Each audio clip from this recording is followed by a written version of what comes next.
everyone. Welcome back to this month's edition of the Immigrant Support Group that is organized by Afri-can Connect.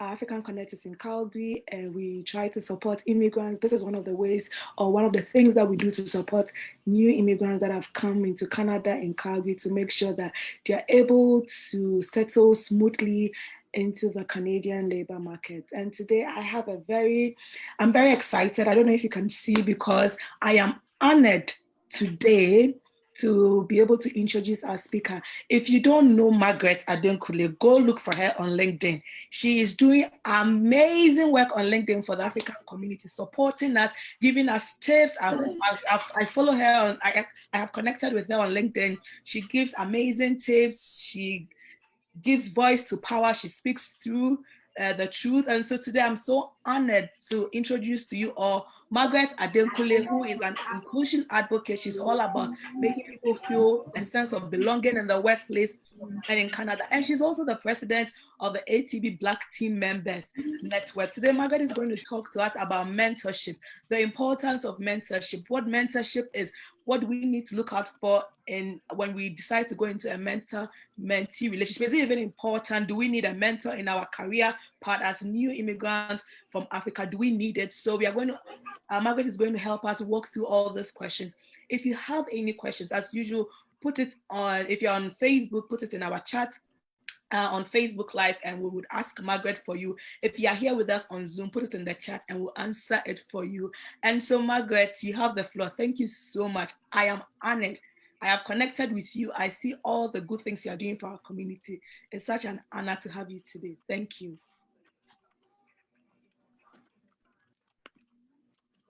Your mic is muted.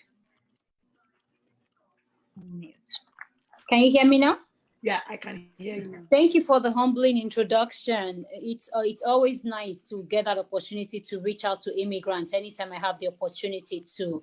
I've been in Canada now for 20 years, and I can tell you that I made a lot of mistakes along the line, which is probably why you are doing what you're doing and I'm doing what I'm doing, because we want to make sure that the new people coming in learn from our own experiences and they get better opportunities as well.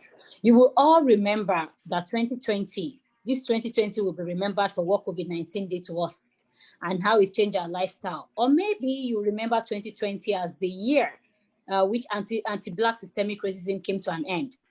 Now that anti-Black systemic racism has become a big conversation, a lot of people are willing to mentor new immigrants. I can tell you that for a fact, because a lot of people are reaching out to me on LinkedIn. A lot of allies want to be a part of our growth, your growth, my growth. I remember when I came to Canada and I started in Toronto. The first bank that I worked at is a red bank. I'm in the habit of not mentioning the name of that red bank. And I remember my branch manager at the time calling me into our office, and these are her words. She said, "Margaret, I know you're a Nigerian, and I know that a lot of Nigerians, they do a lot of bank frauds. So I want you to know my eyes are on you." Now, that was my first job. That was my first bank job in Canada. I was scared to bits. I didn't know what to do. I didn't know who to talk to. Only if I knew what my rights were. Maybe if I came across somebody who told me, "You know what, Margaret, this is acceptable, this is not acceptable, this can be said to you, this cannot be said to you," maybe I would have known the steps to take at the time. But I worked for that particular leader in fear for a long time. So these are some of the reasons why mentorship is important. This is why we're having this conversation. The biggest piece when you're trying to find somebody to mentor you through a process is to figure out who you are yourself as a person. What motivates you? What gets you up in the morning? What keeps you up at night? I was telling you I was up till this morning because I had a lot of work to do. So what keeps you up at night? For you to want to have a mentor, there is something that you want to achieve. And what is that thing that you want to achieve? For you to want to achieve something, that means there is a problem that you want to solve. What is that problem? I know for myself and for you, we're trying to solve the problem of immigrants running into issues at work. We want to make sure that immigrants have a very good transition That's the problem we're trying to solve, and this is the way we're trying to solve it. So as an immigrant, or as a person of color, or as a Black person, or as an African, what problem are you looking to solve for yourself professionally? So when you think about a career choice, right? Because if you're looking for mentor, you're not just looking for anybody. There's a reason why you need a mentor. So that topic could be really, really broad, but I'll narrow it down to the work environment and career improvement, or maybe when you're looking for promotion. Mm-hmm. So for myself, the problem that I've always wanted to solve is to be able to lead leaders. And for me to get there, I needed leaders. I needed somebody that I admire. So if each one of you can imagine somebody that you admire so much, imagine somebody you admire so much, set out time to have conversations with you, set out time to tell you their journey and how they got to where they got to. And that same person that you admire will begin to cheer you on. Go, go, go. You can do this. That's who a mentor is. Mm-hmm. A mentor is that person that you admire so much, that person that has solved a particular problem that you would love to solve. And now you're finding a way to get to know that person. How do you approach the person? Now, once you identify the problem that you want to solve, or the career choice that you want to go into, or maybe you already have a career and you want to move to the next level. Now, the level you want to get to, you have to find somebody who is already at that level.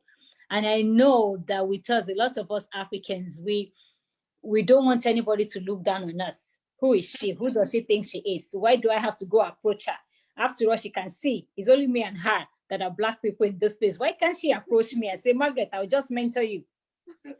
People have a lot of things on their plate. I have a lot of things on my plate. And so do you. And we all have kids too. I would assume a lot of us have kids. If not, we probably have husbands and they're like the big kids too. So we have a lot on our plates. So the reality is, if you want someone to mentor you, if that's the person you admire, you have to craft a strategy on how to approach that person. Mm-hmm. I get a lot of requests, for example, on LinkedIn, Margaret, be my mentor. I don't know you, right? It's hard for somebody to just come to you, walk up to you and say, you know what, I love your lipstick. Is it red? Is it pink? Can I have it? You're like, well, I don't know you. It's the same thing with mentorship. If I'm somebody who you admire, somebody that you probably look up to, you want to find a way to start a relationship first. So when you're looking for that mentor, that person you admire and you want to be like, you have to find a way to spark up a relationship. If you walk up to them bluntly to ask them to be your mentor, chances are they might or might not respond. But if you find a way to get closer to them, right? Maybe today, because I've been so busy and I hardly got any sleep, you looked at me and you said, oh, Margaret, you're not wearing any powder. I saw Mary Kay. I said, Mary Kay, can I send you a sample? I'll probably smile, right? Because I feel that there's something about me that you care about me. You want me to put powder and look good. Mm-hmm. You're trying to connect with me. You're finding something that will make my heart smile so that I want to connect with you. So looking for a mentor is like that as well. You have to find a way to connect with the person first. I tell you, I have a mentor now who was the chief people officer at ATB. He left ATB and became the chief people officer as well at Northwest, and is a big author right now. So when I wanted to approach him, I didn't approach him and ask. He's a busy man. I first bought his book. I read the book.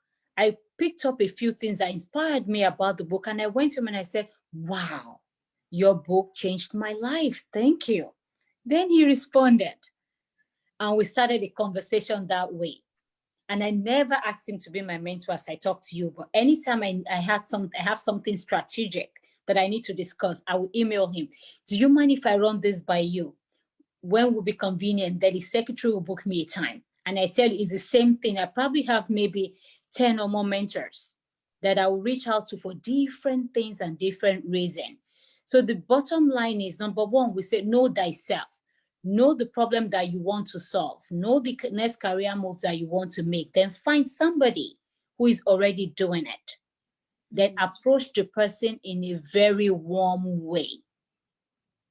Find a good way to connect with them. And once you connect with them, it might happen naturally, like mine did. Or maybe you will now find a way to ask once you now have a relationship. Can say, do you mind if we connect every month? There is just something about you that I admire so much. Something about you that I aspire to be. Do you mind if I connect with you again next month just to run a few things by you? I mean, chances are people will not say no to that. And from there, it just continue to be conversations, and you can have as many mentors as you possibly would like. It's just how we approach it. I wonder if you have any questions. I always like to have, conversations when I have this kind of discussions, right? Yeah, so we have some questions here, but then I would ask them and then you could elaborate more. But this is very interesting when you say that, because usually maybe let me say mine idea of mentorship is usually like structured one. So a lot of settlement agencies might have mentorship programs where they already have mentors there, and then you go sign up and they pair you with one person. But you were talking from the personal approach, and that is really interesting as well, that we could also look out for people and say and find ways in which they can mentor us. What do you also think about that structured approach of mentorship, which is being offered by most settlement agencies? What can you say about that too for newly immigrants that have come to Canada? The world has changed. And I tell you, if you meet a very mature leader, a leader who has led people for a long time, people are moving away from the formal process. I can speak for myself. It gets boring for me. If I have to bring a pen and paper and then we sit and I say, so number one, it becomes boring for me. For everybody, it might be different. For myself, I like something informal. I have a few mentors that would just send me a quick text. Margaret, do you have because I have trained them to do it that way. Do you have a minute for me? Can you have a quick chat? If I have time, I'll say, let's do it. If I don't have time, I'll say, give me 10 minutes, right? That works for me. I listen to what they're telling me, and then I help them find the solutions themselves. That's what mentorship is. I help you think about the solution, and then you were like, oh yeah, okay, yeah, you're right. No, let me try this, let me try that. And then if I have any suggestion, I will say, okay, this is my suggestion. I personally like it informal that way. I had a very good work problem. Don't let me say use me because it's life. I have somebody who has a very good work problem, 2 problems, maybe 2 potential promotions, and it's a good problem. And the person reached out. Or for myself, if I had a problem like that, I'll reach out to any of my mentors at any time. All I do is send a quick text. You have a minute. But I know who I will call. I have some that are so higher up that you can't just go send a test. I have to email their secretary and the secretary will book a time. But when we're talking, it's not a formal kind of talk where you like suit and tie and you're not comfortable. You're finding the word. There has to be a connection. That chemistry has to be there. Otherwise, you can't enjoy the conversation, right? Think about it. If you're going to have a mentorship relationship with somebody, and every time you want to talk to the person, you are in fact, you already have migraine. You're thinking, what will I even say to this person now? Because there is no chemistry, right? There is no connection. So the bottom line is it depends on the person. It depends on you. You have to make sure you find a mentor that you're going to connect with on a personal level as well, so that it can flow and the relationship can be fun. So just from this, I got about 3 questions, and so let me put the first one. So the first one is, based on what you're saying, it means mentorship might not have a lifespan. Is this something that is like a short period, or it can go on and on? What do you think, based on your own experiences, or for new immigrants, when we are going into a mentorship, is this something that, it might be for a month, or is something that would go on? Should we have a time frame? What should be our perception when we go into a mentorship relationship? Well, structure is good. Structure is very good. I tell you again, I say mine that way because I'm not necessarily a structured person. I like to get things done. I like to have a lot of fun. And when you're structured, it's a different ball game. Structure is good, especially if you're just getting into the job market. For example, maybe somebody just getting into the job market wants to learn how to connect with people. Maybe they want to learn how to have better communication. They want to be good with communication skills. A mentor can say, you know what, I will give you 3 months of my time, maybe once a week for 1 hour. of my time. So that we know by 3 months that relationship would end. There are some mentee-mentor relationship that goes on like that. And there are some that will mature beyond that because there is a proper relationship. There is a connection, right? It's not a structured, after that 3 months, it can even go on without you guys realizing it, that is already 3 months and it's past. That's why I focus on the relationship and the connection piece. But structure is absolutely good depending on what you're looking to learn or where you want to be in that journey. Okay. That is really interesting. So then it depends on what you want to learn, just as you said. So you need to know yourself, and it depends on your mentor as well, how much time they can give you as well. So it could be a long time friendship, or it could be a short, but then you need to know your goal and learn something. And so you keep on saying, the relationship is important. The relationship is important. How do we build this? And I'm saying this because we are coming from a different background where things are done differently. And so the kind of relationship I will build back home from where I come from, originally Ghana, might be different. And so how do we go about it in the Canadian context based on your own experience? What are some of the tips you would give us to build a good mentor-mentee relationship? Relationship here sometimes, and I don't want to necessarily be cold, but I'm speaking based on my own experience. Relationship sometimes is more experience than how hard you work. Is what I've seen. When I worked at a major bank as a branch manager, and I tell you, I was a top branch manager there. I had amazing employees and I won awards there. But each time there is time for promotion, I never got promoted because immigrants generally, we're always in survival mode. We're always ready for a fight. When we want something or we're having a conversation, sometimes we come across as aggressive, but it's just who we are and how we communicate. But they see that as you being aggressive. That used to be me. If my staff sent you maybe a mortgage deal and you decline it, and I believe it should be approved, how dare you? Who do you think? Do you know what I know? I come and I'm ready to fight. I'm always ready to fight. Then it took one lady one day. She's a Christian. She's Caucasian, but she's a Christian. Very nice lady. You will know she has a good heart. She came to me and she said, Margaret, you're amazing at your job. And you're a top manager. However, you need to build character. I was so angry. What do you mean I have to build character? I'm a top manager. It took me another few years to understand what she was telling me. In this world, in this environment, they prefer diplomacy than confrontation. So if you need something for somebody or somebody steps on your toe, they rather have a light conversation in order to maintain that relationship rather than be confrontational. When there is something negative, they like to say it quietly. They don't want to say it to your face. And when it's something that you've done right, they will be shouting it. So if you're that person that is always ready to confront, again, you don't mean any harm. You're not trying to fight. So for them, relationship is the biggest piece. I'm telling you, you're going to get promoted very well if people can relate with you. Nobody wants to work with a jerk. Excuse my language, right? Nobody wants to work with somebody that they can't relate to and they're not comfortable around. So what I see that a lot of us immigrants take time to learn is the soft skills. We find it difficult to build and maintain relationships. And you know what? I don't blame anyone. This is the way we were all raised. And it took me so many years to get to the point that I'm at. And how did I get there? I had to self-realize. I had to get mentor. The moment I realized, oh, okay, this is probably the reason why people are running away from me, or this is why I was not getting what I needed. So I got mentors in different areas. And those particular ones, when I first started with, were actually structured because I was still learning. I didn't know how to build that relationship. It takes time. We can't be hard on ourselves. This is the way we're raised. This is our background. I'm 43 years old. It's going to take me how many years to unlearn what I've learned in Nigeria, right? Similar to you.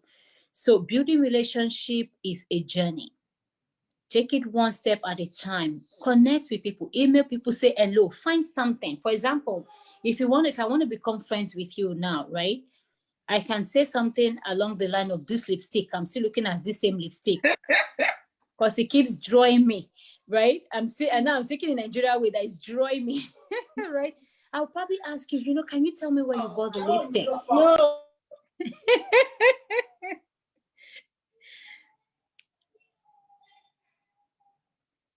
Hello? Okay. Yeah. Did Yeah. you lose me for a minute?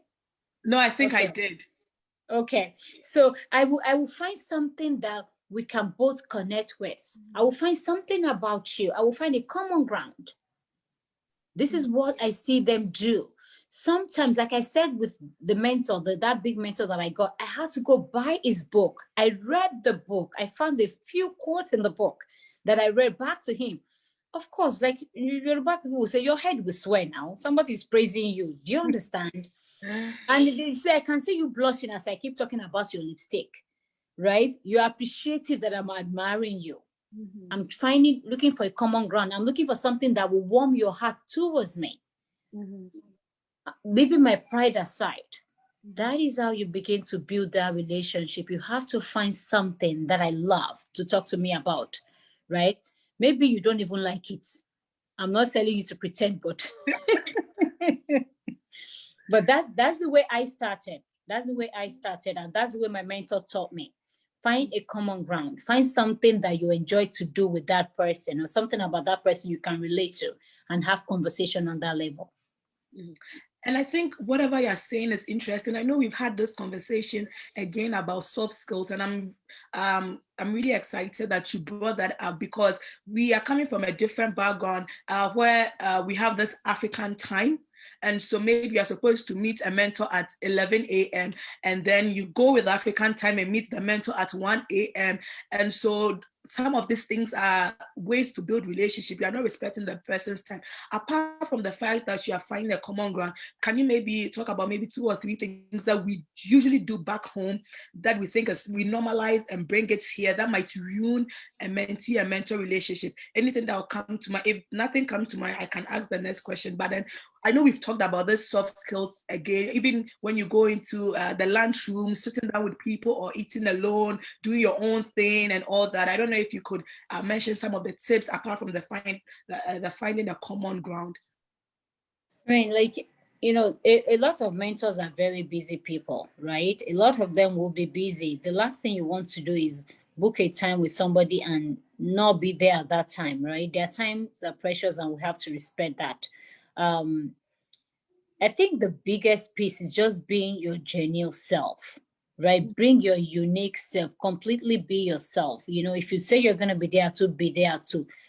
Honestly, time management was something I struggled with for a long time, but I had to learn. If you're going to grow with your career, if you're going to develop, you would have to learn. The reality is that if you're a leader, right, you can lead people when you say A and is B, they will not respect you. So it's a skill set that you have to learn as well. And there's so many ways you can learn things these days. YouTube is there, LinkedIn is there. Um, I think the best thing is to be your unique self. The moment you meet somebody, tell them your challenges. Hi, my name is Margaret. I'm a late comer. I'm trying to work on it. What suggestions can you give me? Right? What suggestions can you give me? How do you think I can? You put yourself out there and be vulnerable.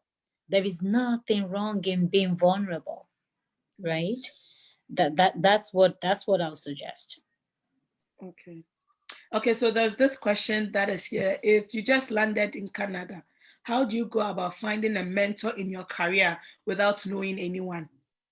So this is not about how do you identify that person before you find that common ground and connect with that person. So, like I said before, it's very, very important when I talk about relationships. So, if you're new to Canada and you know no one, it's going to be a little bit more challenging for you to find a job. This environment is a relationship based environment. The first thing I would encourage the person to do is to join LinkedIn. A place like LinkedIn is such an amazing, amazing way to connect with people. Once you join LinkedIn, find what kind of career, what problem do you want to solve? Like I said earlier, right? What are you looking to? Where do you want to be? Who do you admire? Then you find people. Thank God for technology. Just search that career or that job that you're looking for, you will see a lot of names that will pop up. Just send them a quick email. Hi, how are you? I notice you have a lot of experience. Kudos to you. Leave it at that. Maybe next time you can say, hi, I was just wondering, maybe you have time 2 or 3 minutes for virtual coffee. You're not asking them for anything. I notice you have this experience. Do you mind if I ask you a thing or two about it? It is very, very important that you connect with people. I know back home, they said you only find a job when you know somebody that knows somebody that knows somebody. It's the same thing here. You have to know somebody that knows somebody who will send you to that somebody. Right? Most of the time when a few jobs are posted, don't forget there's always a lot of internal applicants too. Mm-hmm. And if you know somebody who knows somebody, maybe they'll be able to get you an interview as well. Mm-hmm. So you have to put yourself out there. I didn't know any other way to do it. That was the way I did mine. You put yourself out there.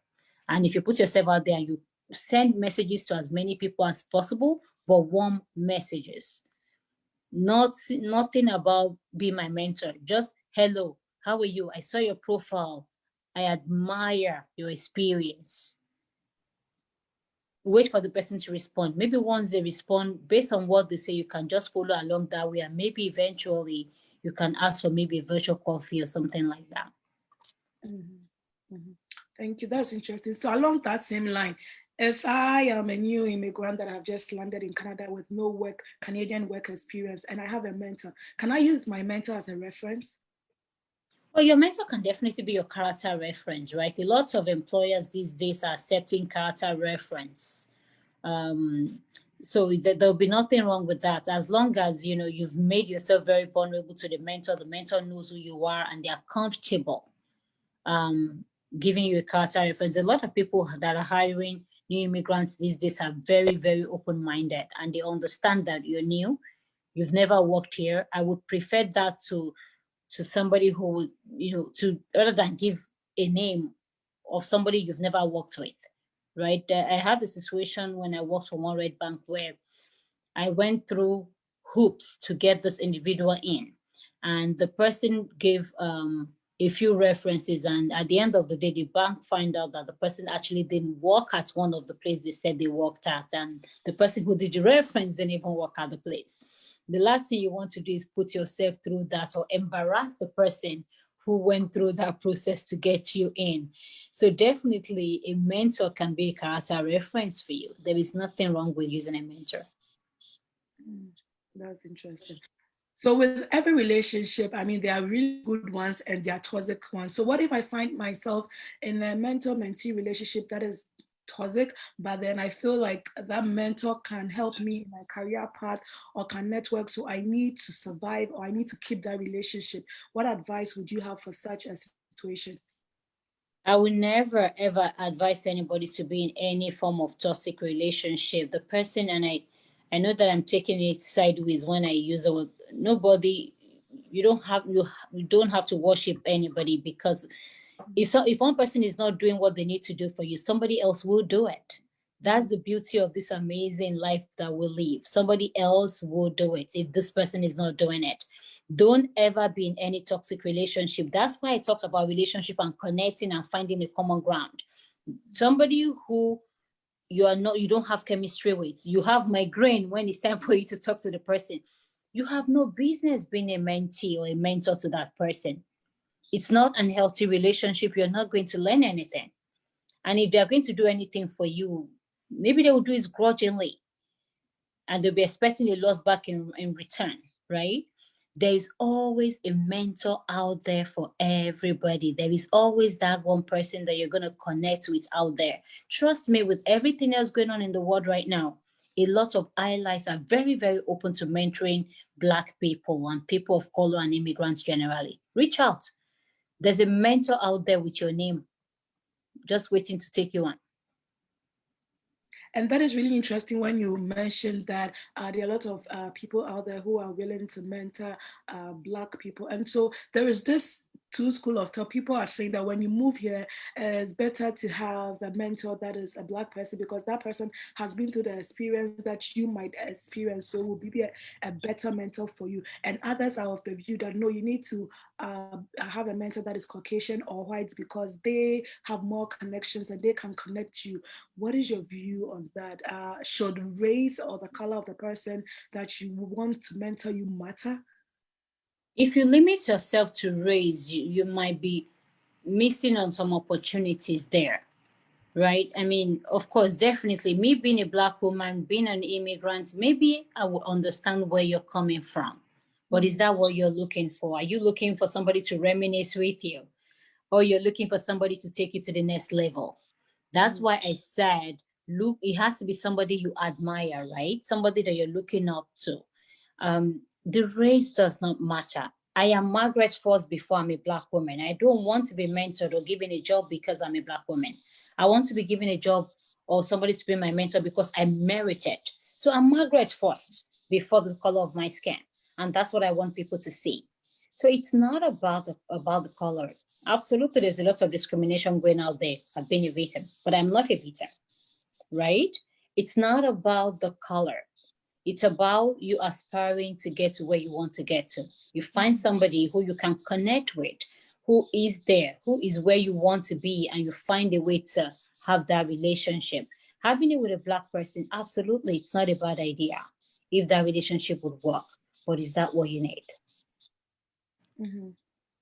Okay, so I think my next question is more like a two-in-one based on stories that I have heard. And so, okay, maybe one. So I am going to use myself as an example. This didn't happen to me, but I know someone that it happened to. So the person came and got a mentor, that the mentor was supporting him. So it was kind of that kind of structured mentorship program. And then it was supposed to be 6 months. And then after 3 months, the person found a job and ended the mentorship relationship. So the mentor was hoping that the mentee would have stayed for at least 6 months because they could have learned more.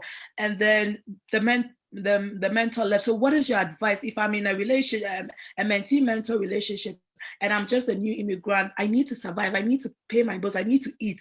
And then I'm hoping that after this person will recommend. Then I find a job. Should I just end the relationship or see if it's a structured one, see if I can work out the remaining 3 months? Well, because I think that it ties back into what you were saying, that you should have a goal. So if my goal is getting a job and I've gotten a job after 3 months, should I still be in that relationship if it was structured, or we signed to be in like a 6 month mentee mentor relationship?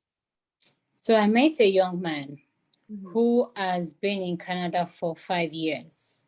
And for every job that he's done, he's lasted a maximum of 3 to 4 months at that job every time. So it's one thing to get a job, it's another thing to be able to keep it. It's another thing to retain that job. This is why mentee-mentor relationship is very, very important, right? You've gotten the job. Kudos to you, kudos to your mentor. Now, how do you retain that job? And don't forget, you don't want to, you want to make sure that the person who mentored you feel appreciated as well.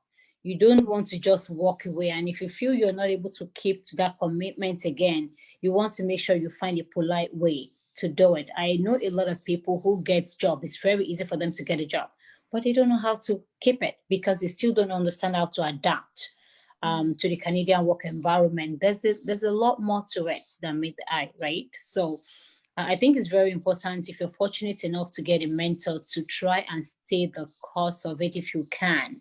And if you can't, just have an open communication with that mentor and just let them know how much you appreciate the time they spent. Okay, thank you very much. So I think the last question, I don't know if there are questions coming up on social media, but the last question that I have here is, how do you work around a mentor who wants to mentor you but does not have time? Well, if the person does not have time, then they can be your mentor for sure, right? They can be your mentor. That relationship takes a little bit of time. So, and your both have to be able to commit to it. So if they don't have time, maybe they are not the right person for you. But you know what? I'm glad that I was here today. I'm glad we're able to have this conversation Maybe, if anybody has any other questions, they can feel free to connect with me on LinkedIn. It's Margaret Adekunle. You can share my information and I'll be more than glad to answer any other questions then. Thank you very much. So maybe you can end everything up with just one important reason why new immigrants, especially new immigrants from Africa, should try to find a mentor. Just one reason. Well, I mean, we're raised differently. I think that's the biggest reason, right? Lots of us were raised where we didn't get the opportunity to do the team sports, right? My son is in U of A right now. My second son is in U of A playing football, and is with almost 300 other students. Of course, they have their different cohorts because of COVID, right? They are learning those skills at a very early age that we didn't get the opportunity to learn as we're growing up, right? So we were raised differently. So it's important when you get here that you find a way to adapt. And one of the ways to do that is to get a mentor. Okay. So before we let you go, a question just came in. There's a quick question. The question says, sorry if I keep looking here on my phone. I just read out the questions that I have. What's the best advice you can give to help a career rather than simply work to keep a job? So that's the question. What's the best advice you can give to help a career rather than help work to keep a job? So if I understand that question, the person maybe already has a job and they want to develop a career. I'm not sure if that's the question, but again, that's why we're talking about mentorship, right? When you want to work in a particular, let's say you want to become a branch manager, for example, right? If you want to become a branch manager, and Margaret has been a branch manager for 11 years, and you connect with me, there's a few steps that we have to go through in order to get there, right? So I think the best thing is to find somebody that is already there, that is already where you want to be, and find a way to build a relationship with them. They will tell you their journey. They will tell you the steps that they've taken, and they will cheer you on as well while you start your own journey. Thank you so very much, Margaret. I think we should have you again because I know there's two main things that new immigrants experience: how to get a job, and another one is how to maintain it. Today, we've talked about how we can use mentee and mentorship relationship to get a job. Probably we should have you back to talk about soft skills and how to maintain a job. Having seen that you've been here for over 20 years, you've been a manager, a branch manager for over 11 years, you have the experience. We should connect and see how we can have you back. But we are really, really honored that you were able to clear your table, because I know that you slept, you were up till 3 a.m. this morning. But then you said, no, I want to come here and share a little bit of my knowledge with you. And we really appreciate it. Thank you very much, Margaret. We are honored to have you, and we will be honored to have you back again. Thank you. So before we go, thank you, everyone. Next month, we are going to have someone from an immigrant settlement agency to come here and share with us about how, if you're a new immigrant and you've landed in this COVID period, what are some of the tips that you need to be able to survive? Because most of the settlement agencies are working from home. So how can you survive without meeting your settlement counselor face-to-face or your employment counselor face-to-face? So we'll have someone from TCIS come and share with us how we can settle without having people face-to-face tell us what to do. Thank you very much, and see you again the last Saturday of October. Have a good one, and please keep on being safe. Wear your mask, sanitize your hands, wash your hands, and please be safe. Bye-bye.